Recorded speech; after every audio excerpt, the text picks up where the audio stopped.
Cycle. किती मीटरची रे ही? 1 metre. 1 metre मध्ये किती सेंटीमीटर असतात? 100. आणि ही जी आहे का नाही, आता इथं दिले का नाही स्टार्ट पासून सुरुवात झाल्याच्या नंतर आता इथं वाजलं का नाही एक वेळेस, ज्या वेळेस आपला 1 मीटर पूर्ण होणार आहे, काय 1 मीटर हा वाजलं का नाही, मग आता आपल्याला काय करायचं, आपलं हे जे खो खोचं ग्राउंड आहे त्याची काय करायची आहे, रुंदी मोजायची आहे. काय मोजायची आहे? रुंदी. तर ती किती मीटर भरते तर ते काउंट करायचंय.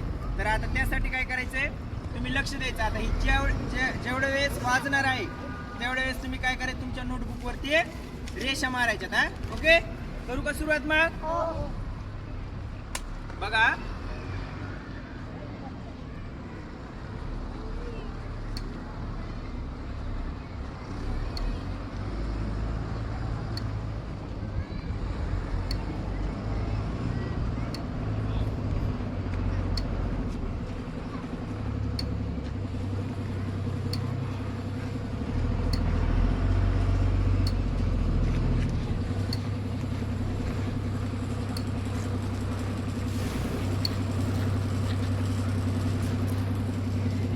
बघा आता इथं वाजले का आपला? नाही. आता इथपर्यंत कितीदा वाजलं होतं रे?